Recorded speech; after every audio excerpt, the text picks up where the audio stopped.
What does it mean to be called crazy in a crazy world? Listen to Madness Radio, Voices and Visions from Outside Mental Health. Sponsored by the Icarus Project and Portland Hearing Voices, Madness Radio can be heard on KBOO-FM, the Pacifica Network, and online at madnessradio.net.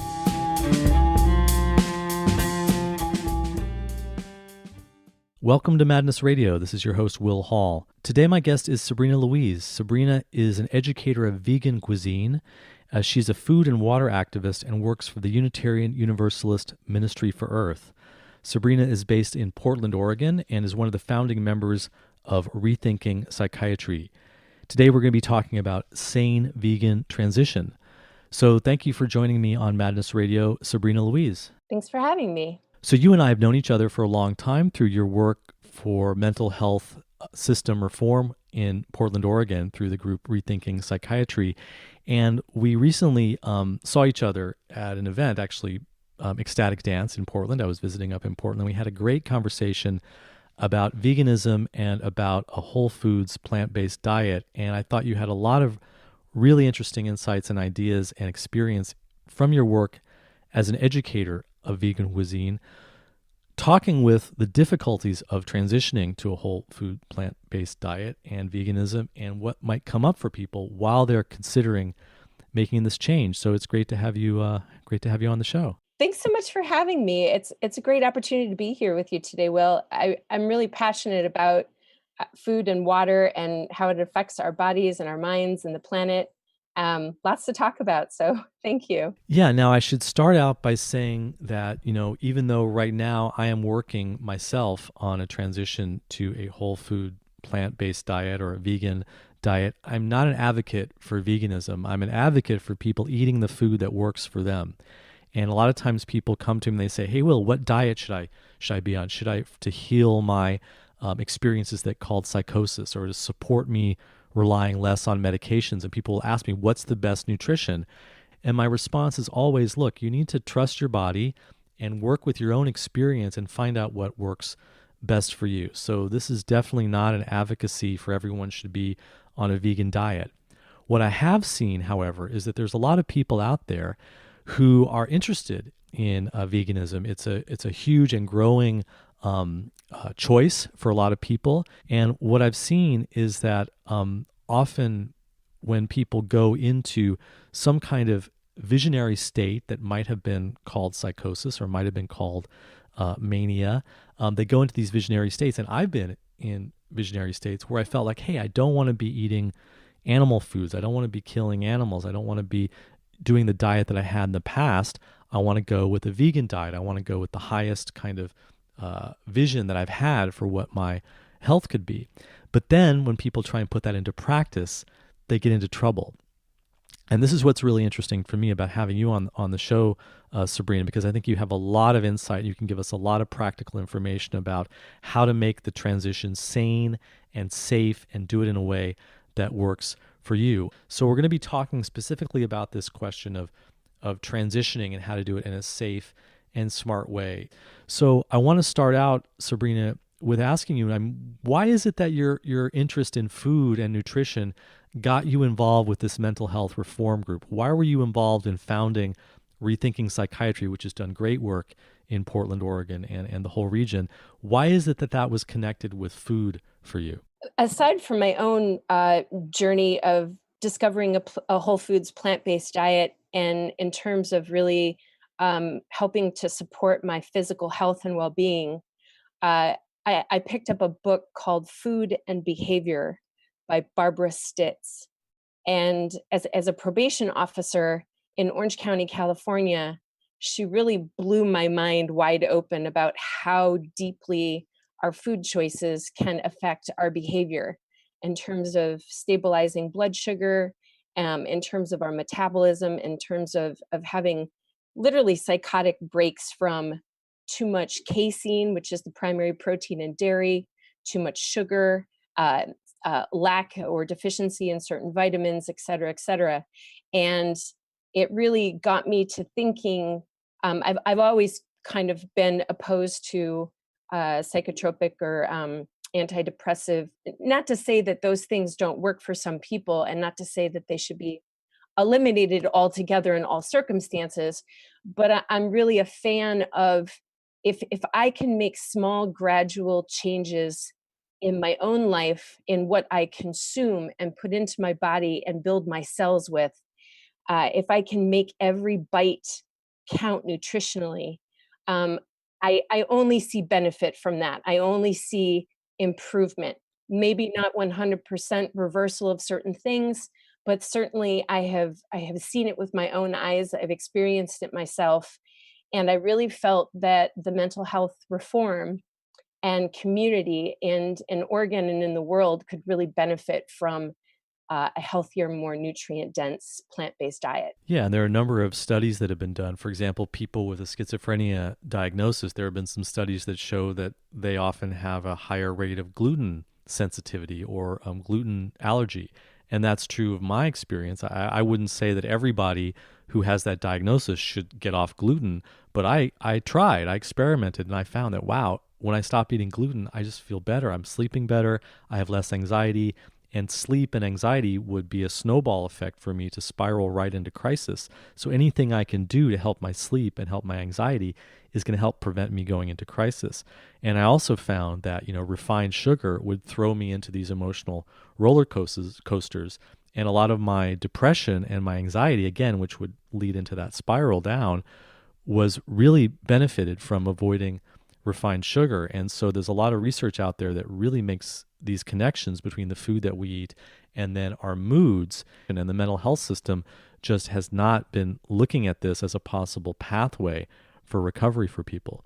I think one thing that's important to note too about the gluten topic is that anytime we remove something that we are often eating, 6 to 10 servings a day, and many of those things, waffles, pancakes, cereal, uh, sandwiches, pie, cake, pasta, garlic bread, those things, pizza, they also accompany sauces and syrups and things that have sugar, as well as dairy, which has casein in it. And so by eliminating gluten, we're also eliminating a lot of those things that we're also eating 6 to 10 times a day. And reducing that amount of inflammatory consumption can make a huge difference. So the sugar and casein add to inflammation in the body. Is that part of the question about them? Yes, gluten, sugar, and casein are all not anti-inflammatory. So if you are trying to reduce the amount of inflammation in your body, whether it's physical in your joints, whether it's arthritis in your hands, whether it's mental health, whether it's eczema, psoriasis, chronic dermatitis, other ways that our bodies become inflamed through the skin, there's a lot of inflammatory responses that are directly linked to inflammatory foods. And inflammation also affects mood and consciousness and how you're thinking and cognition is. Absolutely, because you're irritated. So it can add to anxiety and agitation and stress. Exactly. So the processed food is also part of it, and the refined sugar. What are some of the things that we know about the connections between that and behavior and mood and possible diagnosis of mental illness? Just that when we have less inflammatory response in our bodies, we can be calmer and more grounded and perhaps able to deal with stress more effectively. And also because we are calmer and have less inflammatory, we're able to process the nutrient dense food we are eating in a way that would then help those nutrients regenerate cell growth and be be healthy in mind and body. So inflammation and also depression. Depression is also really connected to eating lots of refined sugar or processed foods or white rice or white bread that converts quickly into sugar in the body and spikes our blood sugar, right? Yes, these are simple carbohydrates, and they are delicious, and they are addictive, and they don't do a body good. Same thing with alcohol. Same thing with juices, which is straight sugar and no fiber. Alcohol and juices and these simple carbohydrates have very little fiber.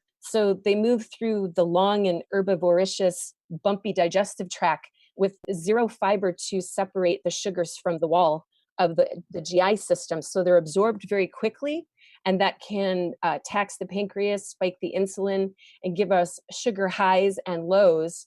And as we learn with any depressant that might initially get us high, eventually at some point there's a crash. Certainly we see that with sugar, and we also see that with alcohol. One of the things I learned recently is there's something about cheese, about cow cheese, that is directly addictive to brain chemistry. Is that right? What can you tell us about that? Because that really surprised me, but it related to my own cravings around wanting cheese so much. Yes, absolutely. Dairy, whether it comes from a cow or a goat or a sheep, this is baby mammal growth food, and it is designed to make a small calf or small mammal grow from, you know, 60 pounds, if we're talking a calf, to, 300 to 500 pounds as a full grown cow in the shortest amount of time possible. And the way nature has done this is the primary protein in that milk is casein, and casomorphines are opioid like substances that cross the blood brain barrier in a calf and is addictive, and it lures that calf when it's free range in a pasture, or if it's in a factory farm, obviously not so much, but it lures in nature back to mom cow to drink more milk and eventually get weaned and start eating grass. But what we do is we remove the whey, we concentrate it, we stuff it in the crust of the pizza, we put it all over the pizza, we eat a piece of string cheese, and then we want another one and another one, because it's really affecting the same part of our brain as other addictive substances: sugar, cocaine, casein, dairy, cheese. It's all right up there with it. And when you combine that with sugar or salt in ice cream or in cheese, that's sort of a double whammy, because we like the salty and we like the sugar. So if you're craving cheese, you might actually be having a withdrawal effect for an actual addictive relationship that you neurochemically have with this substance that mimics opium or heroin in some ways in your brain. Is that right? Yes, absolutely. And in fact, that's the number one reason a lot of people will just say straight up, I could be vegan, but I can't give up cheese, which is really funny, because they could, still incorporate certainly lots of plants into their diet aside from cheese. But cheese is just a tough one, because it's not just harmful to the body, but it's like you haven't been weaned since you were a baby. Only instead of still drinking your mama's milk, you're drinking a cow's milk instead. And so just like any addictive substance, if you go through a withdrawal process with the cheese, you'll start craving it less, and then it won't be as appealing to you. Yes, there's definitely life after cheese. Okay. And in this day and age, I think Colleen Patrick Goudreau, a fellow friend and vegan educator and author, has a podcast that is only about life after cheese, because there's so many good plant-based cheeses out there now that there just really isn't any reason to consume the dairy version. And are there other reasons cheese is addictive? Yes, I would say that one reason that most people don't consider or think about is the umami part of cheese, in the sense that cheese in many cases is cultured, it's aged over time. And anytime we have organic matter that is in a state of decomposition, it's releasing something called L-glutamate or glutamate, which is different than gluten, but it is observed and experienced physically in our body by a part of our tongue that addresses the umami taste, which is the fifth taste that we have on our tongue. And because people crave umami, and they don't necessarily recognize the sources that they're getting umami from, they maybe don't realize that not only are they physically addictive to cheese, but they're also craving the umami that they certainly can get from plant-based cheeses or other sources. So this is really important for a sane transition, because often people will move in the direction of a vegan diet and they'll just won't feel satisfied. They'll be like, oh, I just really want that. Then it becomes, I need it. I must have this. And what you're saying is there actually is a taste called umami, which we don't actually usually know much about, but it's a craving that we can have for this taste. And that once you understand that, okay, oh, what I want is the umami, then you can think about, okay, how do I transition to getting umami not from animal sources, but from other sources, like fried onions is an example of umami, or sun-dried tomatoes is another example, very delicious source of umami. Yes, actually, any kind of tomato, once a tomato actually leaves its plant host, it's in a constant state of decomposition.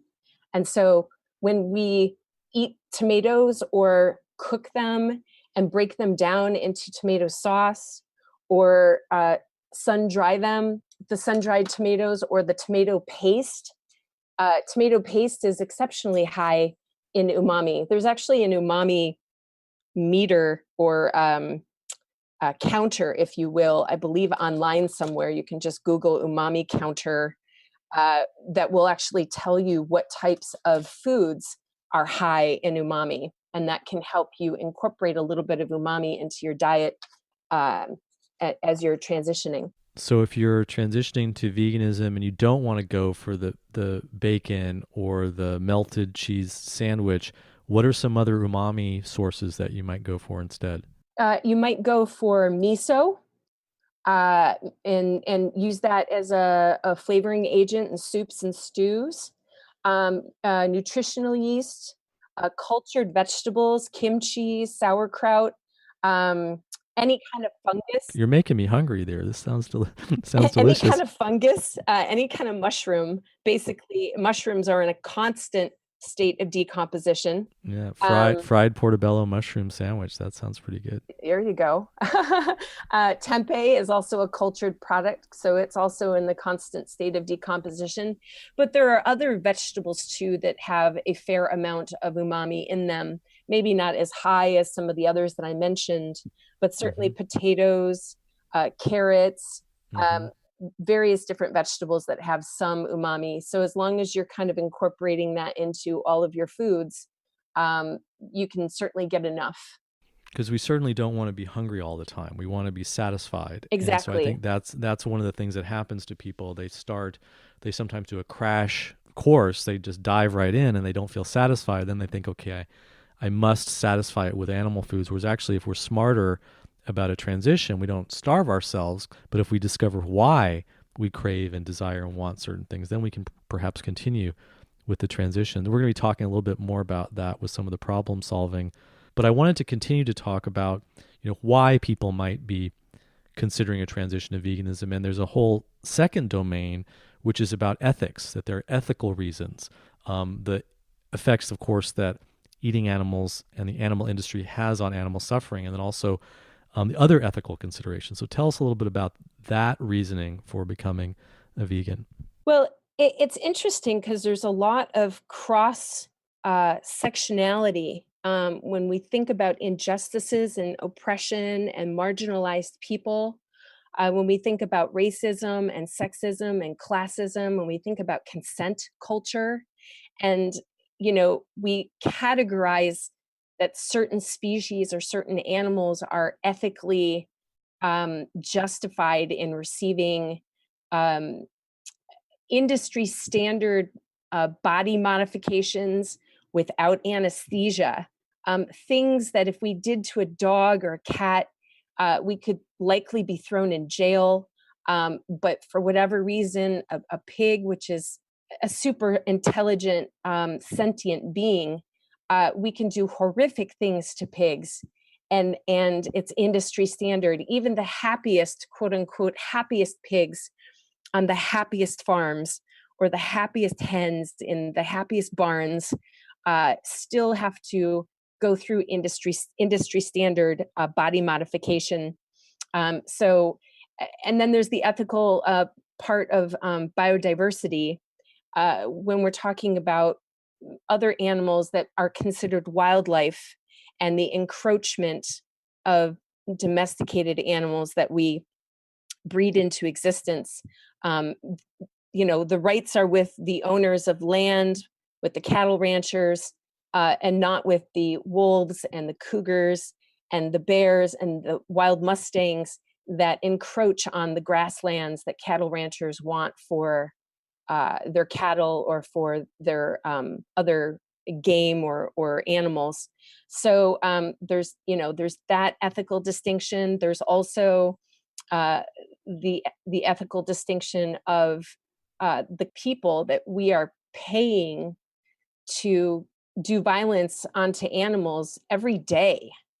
And those people talk about mental health problems. You're talking about the workers in factory farms. The workers in factory farms and slaughterhouses, um, the people who are working on ranches and having to perform those body modifications without anesthesia. These animals are truly suffering and they are crying out in pain. And at some point, you have to desensitize and almost separate your intuitive heart and compassion in order to do this work. And many of these people are people in marginalized communities, people who live in poverty. Environmental racism is another part of the equation. Many of these people are immigrants, undocumented workers, people who live together in families where every day they go to work and they're risking their lives, their physical well-being, their mental well-being, but also threats of deportation, because it's difficult to systematically kill animals at the rate in which our demand for those products is required. And so people who work in slaughterhouses, people who work in those industries, often get very few breaks. They're on their feet for long hours at a time. It's physically and emotionally and mentally taxing work. And there's threats of sexual assault and sexual violence as well. This is documented. You can go to foodispower.org. The Food Empowerment Project has a lot of statistics on these workers and who is actually doing this work for individuals choosing to support these industries. So the ethical position is about the rights of the animals to not suffer and be controlled in the way that they are, and also the rights of the workers in these industries. It's affecting their well-being and also their mental health. Yes, as well as in terms of population being fed and the amount of, and this sort of goes a little bit creeping into the environmental reasons for doing this, but ethically, if you feel strongly that fresh, clean food and water should be accessible to all people of the world, but the vast majority of the food and the water that we have available and accessible is actually going to animals that are intentionally bred into existence and then killed to produce a very small amount of food for typically more privileged people in the world. That's kind of a problem if you've got all these other people who are perfectly fine eating a plant-based diet, but are unable to have access to safe food and fresh water, clean water, unpolluted water. So that kind of creeps into the environmental racism part of it. Well, this is something we don't hear about that much, that there's also a very strong environmental reason for moving away from animal-based food and animal-based agriculture. So give us kind of a picture of what are the environmental concerns, because I know this is also part of your work. What are the environmental concerns with eating animals? So there's, air pollution, fecal matter in the air from hog farms, blowing over to neighboring towns, covering cars with fecal matter, covering those cars with flies, groundwater contamination, like all the fecal matter that is produced by factory farms and also happy pasture raised farms, that fecal matter has to go somewhere. So when it's in lagoons and those lagoons are full, they use sprinkler systems to sprinkler system out the the fecal matter and the urine out into fields. So then it runs off into streams and rivers. Groundwater contamination can cause toxicity in people's bodies drinking from their wells. That also kind of leaches out into the wider water systems and is contributes to toxic zones in the ocean and the Gulf of Mexico, algae blooms, deforestation. Yeah, land for cattle ranching has been driving destruction of tropical rainforests for decades and decades. It's like the single biggest reason for tropical forest destruction, right? Yes, and also for environmental activists being killed, primarily down in South America. And also, I would mention soy production because other people will mention soy production, but that soy production is primarily as livestock feed. It is not the kind of soy production that is going to feed human animals. It's different than buying some wild wood sprouted tofu. So the environmental impact is both from the animal production and also the food that's grown to feed the animals. Yes. And the other thing is that there's a big connection between animal agriculture and the climate change issue. Yes. Between the carbon and the methane that the cows produce, it's astronomical. It's more than all transportation combined, because there's just that many animals that we're breeding into existence, and all of the fossil fuels that are directly connected to the growth, slaughter, processing, packaging, transportation, delivery. Did I say packaging already? Yeah, it's there's an amazing documentary called Cowspiracy that really goes into depth over the environmental consequences of animal agriculture. Yeah, because when we hear about climate change and responding to climate change, the message that we get is transitioning to renewable forms of energy and getting off of fossil fuels. But actually, that's only half of the picture, or even less than half, because animal agriculture is the second biggest or the biggest contributor to climate change. It would make a huge difference if we just all shifted, even gradually, and incorporated more plants into our diet and reduced the demand for animal agriculture. It would make a significant change. It doesn't have to be 100%, certainly for many reasons, as I've mentioned. It would be great if as many people who could have access to transitioning to veganism. That'd be fantastic. But really, it's something that we can control. It puts the control, the wheel in our hands to be able to do that for ourselves and for our mental health and our physical well-being and all the other reasons. Well, that's a really good point, because I think one of the keys for me in a successful transition is to really get away from the either or thinking. And people have heard me say this a lot in my work around medications and psychotropic substances and a harm reduction approach, is that instead of seeing it either or, what about just reducing a number of animal products that you've got in your diet? And people kind of think that they're on this one side or the other of a fence, but actually you're making a huge impact if you can just reduce. And that was one of the things that helped me, was being flexible and forgiving. Now I need to eat some fish. Okay, I really need a lamb burger. I want to eat some eggs. Like cheese is going to work for me this week. I mean, being in a transition zone, I think, can make it seem less oppressive and severe and ascetic for people. So let's talk about this transition and how to address some of the things. The first thing that I think that comes up for people is that, okay, I'm not eating meat, I'm not eating animal products, and I feel weak. What would you say to that? I would question how many calories they're consuming. I would question whether or not they're consuming complex carbohydrates, because that's where we get our energy from. Let's start with the calories thing, because I think this is a trap that I got into. If you are eating animal products, then you can get a certain amount of calories from a certain volume of food. If you go to plant products, you need larger volume of food. So if you just stop eating animal products, but you're eating the same amount of food as plant products, you're probably reducing your calories. And ironically, if you reduce your calorie input, you might feel better for a few days because, constricting your calories actually can give you some energy.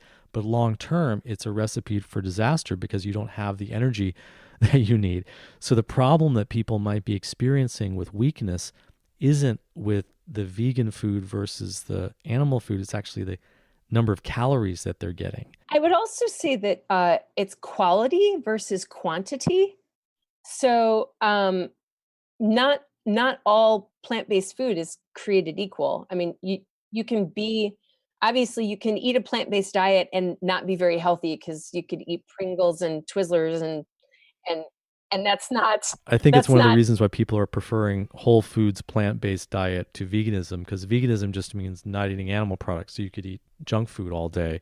actually veganism is a lot more than that, Well, and yeah, that was yeah. one distinguishing factor. I think that if you are choosing to wear the identity of vegan, then you are accepting and and following the notion that you're doing it for health, environmental, and ethical reasons. And I would say that uh, an idea that veganism is a trend is less accurate than I would say that a plant-based diet is a trend. Because once you go vegan and once you wake up to the suffering that animals and people have to endure based on animal agriculture, it's very easy for you to decide that that's not something that you want to actually contribute to once you actually make that decision. And it's hard to go back. It's hard to go back to doing it even once in a while because it's so in your face that's when you end up kind of wearing that or identifying self-identifying as vegan. But a plant-based diet is something that anyone can try for a while, see if it works for them, be flexible with. You can say I eat primarily a plant-based diet, or you can explore other types of diets. Pescatarian, which certainly is not vegetarian and it's not vegan, it is pescatarian. I eat fish and lots of vegetables. Fantastic.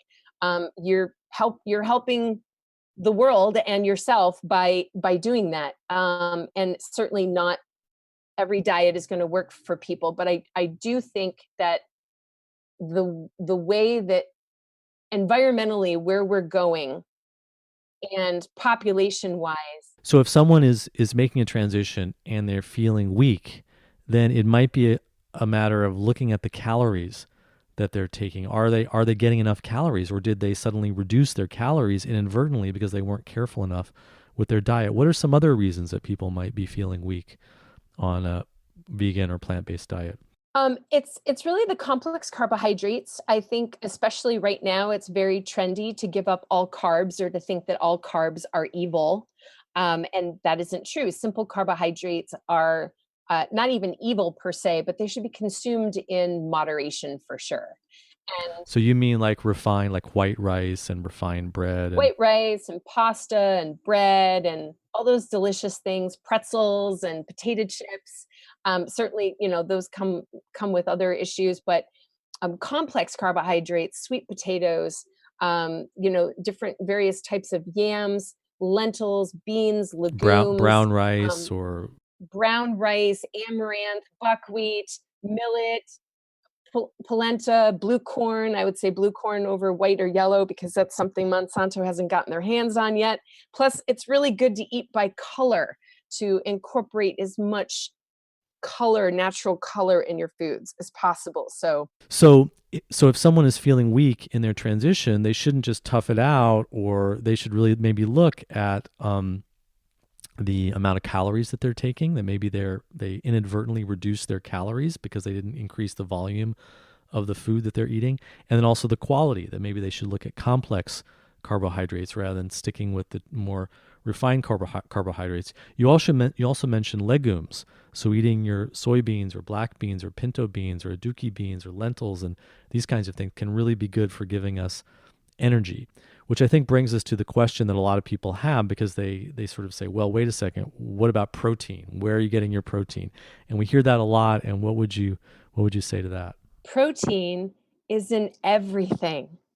Everything that comes from the ground, that grows, that is organic matter, has some amount of protein. It's true that some things have more protein than other things.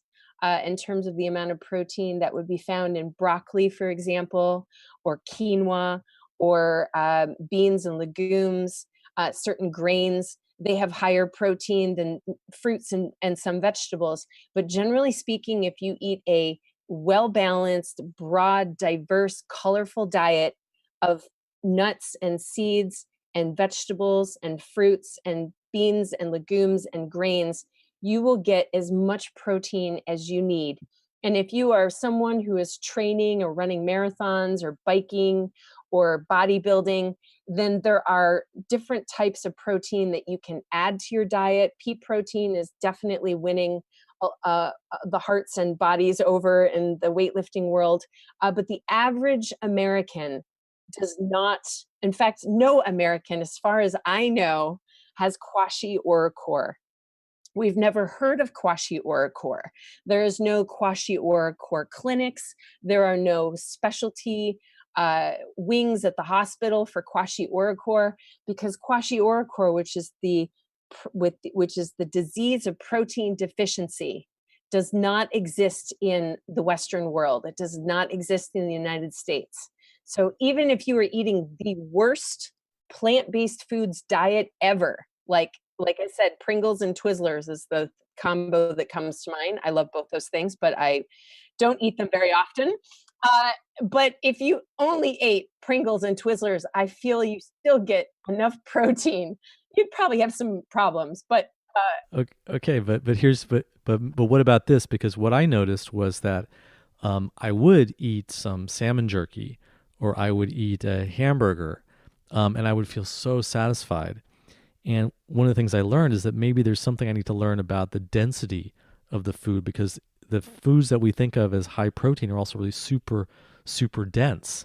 And so most plant based foods aren't so super dense. And so maybe some of that satisfaction comes from eating dense foods. well, the thing that their salmon jerky and the hamburger have in common um, is they're fat. It's fat and protein, and we know that fat and protein fill us up, but so does fiber. And our bodies' digestive tracts are long and bumpy and herbivorous. They are intended for fiber and water and nutrients. And if our food contains fiber and nutrients and we drink lots of water to help push it through slowly and gradually, then our food is digested, and as it's moving through our system, those nutrients are gradually absorbed and then utilized. That was something you mentioned to me, which I think is important, is if you're increasing the fiber in your diet, which often happens if you go to a plant-based approach, then you're going to need to drink more water. And that sometimes that weakness that people feel is that they're drinking the same amount of water, they've got a lot more fiber in their diet, and whoa, they need more water. And they're actually feeling some dehydration because they're not eating as much water as they need. They're not drinking as much water as they need. People who often feel tired will reach for a caffeinated beverage before they will consider their own personal hydration. And so what happens is there's this cycle of going to sleep dehydrated and waking up in the morning further dehydrated because we sweat in our sleep. And then instead of drinking water first thing, we drink a caffeinated beverage, which is a diuretic, which leaches the water from our bodies. And we see that we're peeing, so we think, oh, I've got enough water in my system, but it's actually our body eliminating water that was already there, dehydrating us further. And then maybe we drink water during the day, but in the evening we might have a glass of wine or a beer. And alcohol is a diuretic, so that leaches more water from our bodies. So we're like this constant state of dehydration. And when we add more plant-based foods that have this fiber, and we're used to eating more animal products, which are void of fiber, then two things happen. We have a hard time adjusting to moving that fiber through our GI tract. But the other thing that happens is that when we are eating animal foods, we have trained over many, many years to uh, for our bodies to produce the enzymes necessary to break down that animal flesh. If we were a cat, an obligate carnivore, we would have a very acidic inside. But as the human body, we are more alkaline, and the digestion, which starts in our mouth chewing and lands in our stomach, we need certain enzymes to kind of break down plant protein versus animal protein.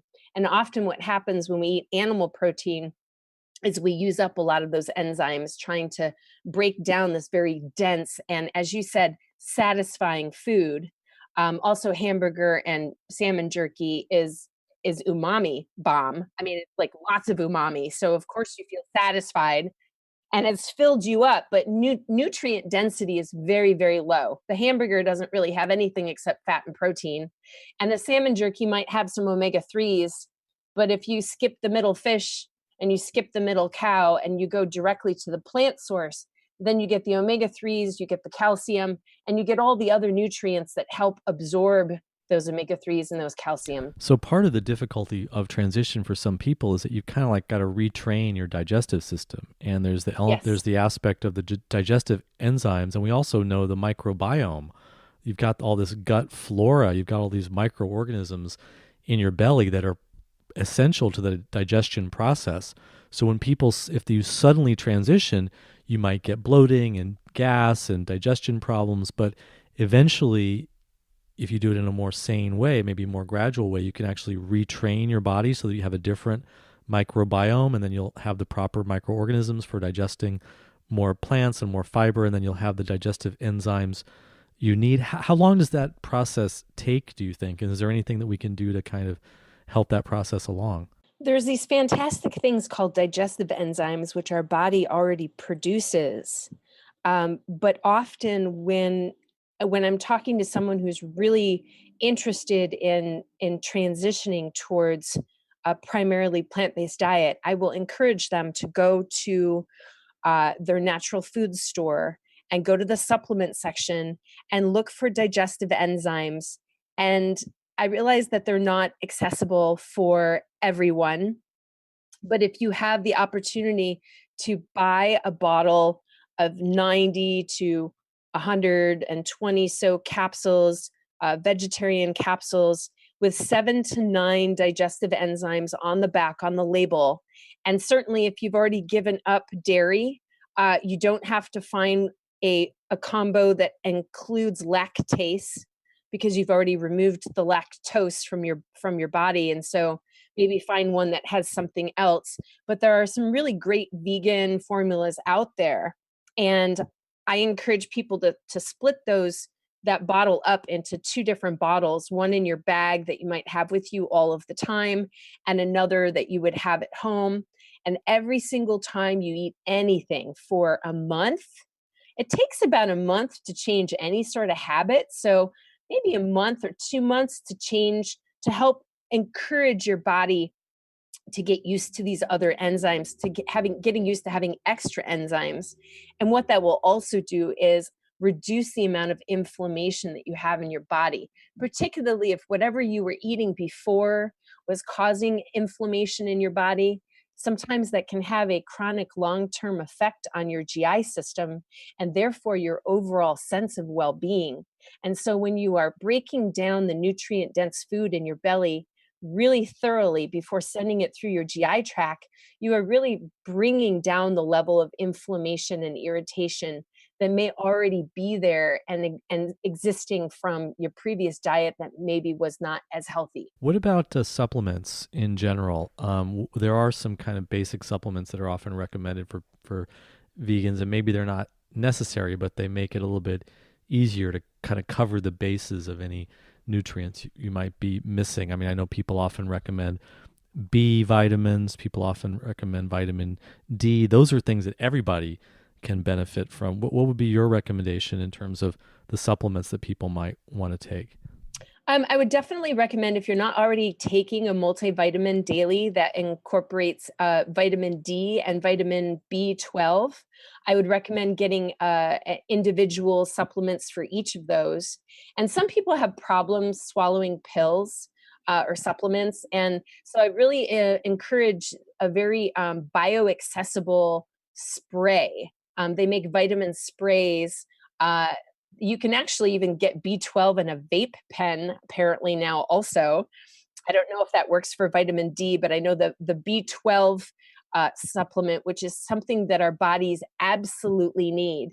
And what's interesting about B12 is B12 grows on bacteria. And our bodies generate a certain amount of B12, but primarily we get plenty of B12 when we're eating animal products because there's so much bacteria in the animal industry that there isn't really any need to supplement necessarily. Although, because many omnivorous people may lack nutrients to help absorb the B12, lots of people that eat a standard American diet are deficient in B12. And BD is another, vitamin D is another one that, we can generate our own vitamin D through sun exposure, but certainly the sun isn't always out. People are fair skinned. There's only so much time you can spend in the sun. But there are so many foods too that are fortified in both vitamin D and vitamin B12. Certainly, non dairy milks are a great way to add a little vitamin D and B12 into your diet. So that's another way to do it, is through fortified foods.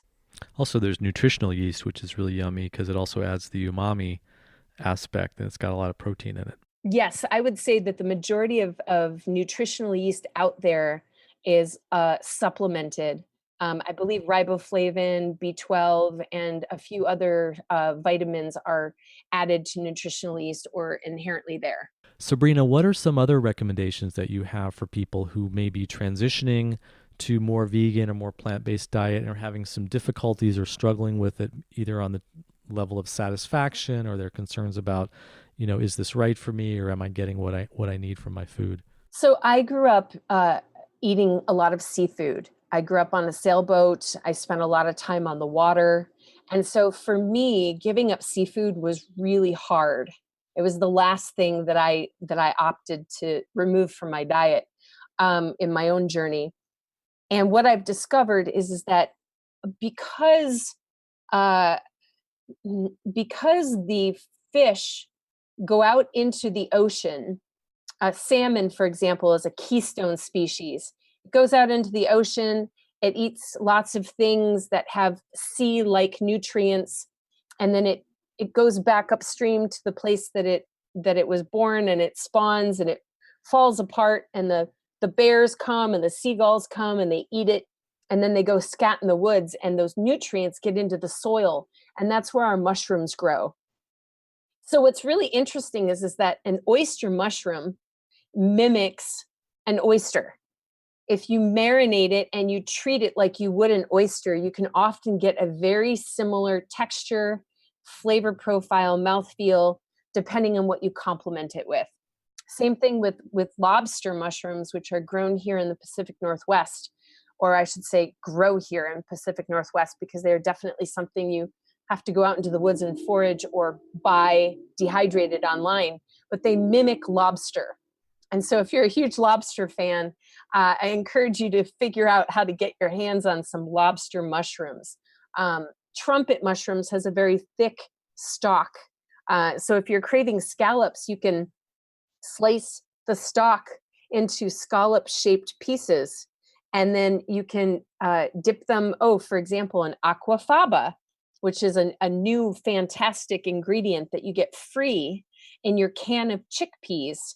If you open a can of chickpeas and pour the water that's in the chickpea can into a jar, 3 tablespoons equals 1 egg, which means that it doesn't act like an egg as an egg itself, like a fried egg sandwich or like scrambled eggs. But what it does is it acts like an egg as a binding agent. So if you are looking for an egg in your brownies or in your banana bread, or as something to to dip a vegetable in so that you can coat it in panko breadcrumbs and then fry it up in a pan. 3 tablespoons of aquafaba, meaning bean juice that's poured off from chickpeas, will be an egg for you. So that would be another substitution. Chickpeas in and of themselves are amazing little pea, legume, bean things, in the sense that there's lots of different ways that you can add different ingredients to chickpeas and receive a similar result that you would in an animal-based recipe. Yes, love hummus, but I get tired of hummus. But it's amazing how you can add all of the ingredients that you would find in tuna salad and create something that's very tuna salad-like by adding pickle relish and scallions or some red onion, celery, and a little bit of toasted nori. And that toasted nori, that seaweed flavor, gives the seafood flavor to the chickpea salad, which ends up kind of tasting more like tuna salad then, but without the tuna. What are some other examples of substitution? Someone who's craving this might actually be able to get satisfied from something else that's plant-based. Well, I think a lot of people really are because they're already struggling with the gluten issue, and they're really missing pasta. And so I just wanted to put a plug in for kelp noodles. These are noodles that are made entirely from kelp, which is a sea vegetable. They're mineral rich. They're low in carbohydrates. They're low in calories, if that's a concern for you. They're fat free. They're free of all allergens. Like, you can't actually be allergic to kelp. They have a very neutral taste.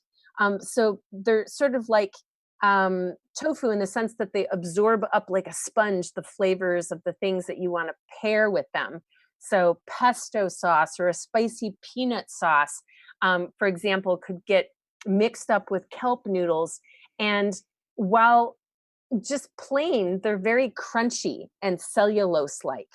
But the longer they sit with any sauce, be it Alfredo sauce or pesto or that spicy peanut sauce, the more that they absorb up the liquid in the sauce and become more and more al dente, like pasta, like regular glutinous pasta. Sort of like zucchini noodles, which you can certainly make with a spiralizer. But I just find that everyone really loves the kelp noodles. They may not know initially what to do with them, but you don't even have to cook them. You just toss them with a sauce. And certainly there are already store-bought sauces that you can buy, but you can make your own. And they're just really fantastic. But most importantly, they're nutrient dense. They still, they keep in alignment with that whole making every bite count nutritionally. Sabrina, do you have one or two recipes that you want to share? I mean, I know one of my favorites is very simple, but for breakfast, I'll eat oatmeal or polenta, and I'll add a little bit of raisins, and then in the bowl, I'll have my pumpkin seeds. I might have some almonds, or I might have some coconut, shredded coconut, or I might have some chia, and that's a very sustainable way to start my day. What are some recipes that you want to share with us? Yes, I actually, great that you mentioned that. I love that you can take 2 tablespoons of chia seeds in a little jelly jar, and maybe a tablespoon of shelled hemp seeds, and add some mashed banana and a spoonful of almond butter or peanut butter, and top it off with your favorite non-dairy milk, and shake it up vigorously and put it in the fridge. And the next morning you have this amazing chia seed pudding, banana peanut butter concoction. You can crumble some walnuts in there if you like. It's so delicious. And you can use any kind of fresh fruit. You can add jam or jelly. You can put all kinds of different maple syrup. I've experimented with using leftover cereal in the jar as well, like puffed kamut or puffed rice, grape nuts. Just really, really great to kind of, as a way to kind of utilize what's left over in your fridge. Another one of my favorite things, and right now I'm totally hooked on it, is Hungarian mushroom stew.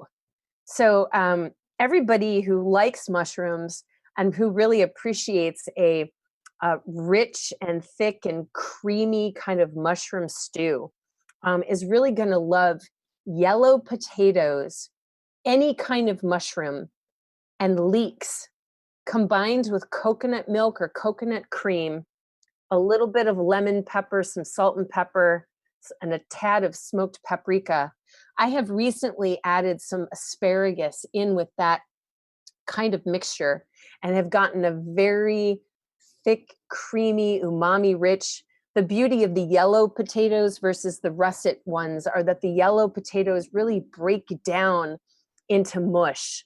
And the leeks, when you slice them and clean them in a bowl of water and then drain off that water and put them in a pan with a little bit of olive oil and those diced potatoes, they also break down into a very mild tasting onion mush that becomes really the heart of the mushroom stew. And the coconut milk or coconut cream tops it off and makes it very creamy. And you can have any amount of any of those ingredients and still make a fantastic soup. What are some resources that you would point people to? Like, are there books or websites or places that you would suggest that people go if they're interested in learning more about this and how to make their own transition to a more vegan or plant-based diet in a sane and sustainable way? Well, I certainly love Colleen Patrick Goudreau's Compassionate Cooks and Joyful Vegan websites. She has a podcast called Food for Thought, and it really covers a lot of topics, not only about food preparation, but what to do in certain instances, how to talk to family and friends and loved ones about certain topics. I find really a lot of the information that she shares in both of her podcasts as being very useful, particularly to first-time adventurers, shall we call them. She also writes a number of books, Color Me Vegan, The Vegan Table, lots of cookbooks, and I would mention Minimalist Baker. Minimalistbaker.com is a website where you can find pretty much any recipe veganized and usually gluten-free. In fact, I think always gluten-free. It's really a fantastic online resource for recipes that I recommend. Sabrina, we don't have a lot of time left. Give us the contact information if people want to get in touch with you and find out more about your work. And I know you also sometimes offer classes. And how can people get in touch with you? You can find me at sabbylou, SABBYLOU @gmail.com. That's my email. Feel free to email me, and I'm in the process of putting together a website, which will be sabbylou.com. Sabrina Louise, thank you so much for joining us today on Madness Radio. Thanks so much for having me, Will. You've been listening to an interview with Sabrina Louise. Sabrina is an educator of vegan cuisine, a food and water activist, and works for the Unitarian Universalist Ministry for Earth. She's based in Portland, Oregon, where she was one of the founding members of Rethinking Psychiatry. That's all the time we have on Madness Radio. Thanks for tuning in.